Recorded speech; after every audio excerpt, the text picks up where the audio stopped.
কখনো কখনো এই রেসিপিটা ব্রাঞ্চ হিসেবে ব্যবহার করতে পারেন।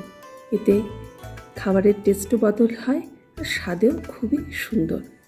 আমরা বাঙালিরা যখন দেখি ব্রাঞ্চে কী বানাবো তখন এটাকেই বেছে নিই। এই যেমন সেদিন লেপাক্ষী গেলাম, ভাবলাম এত হঠাৎ করে এই ট্যুরটা সিলেক্ট করলাম, আমরা কি করা যায়। তো তাড়াতাড়ি করে ব্যাস আলু আর ডিম সেদ্ধ বসিয়ে দিলাম, আর তার সাথে একটুখানি মুসুরের ডাল সেদ্ধ বসালাম। আমি মুসুরের ডালটার পরেই একটু পেঁয়াজ দেওয়াটাই পছন্দ করি। ব্যাস আলু সেদ্ধ রেডি, ডিম সেদ্ধ রেডি, এর ভেতরে একটু কুচনো লঙ্কা আর পেঁয়াজ দিলাম। আরও স্বাদ বাড়ানোর জন্য একটা ডিম এখানে মেখে দিলাম। কখনো আপনারা এইভাবে ট্রাই করে দেখতে পারেন, খুব সুন্দর, খুব টেস্টি হয় আর পেটও অনেকক্ষণ ভরা থাকে।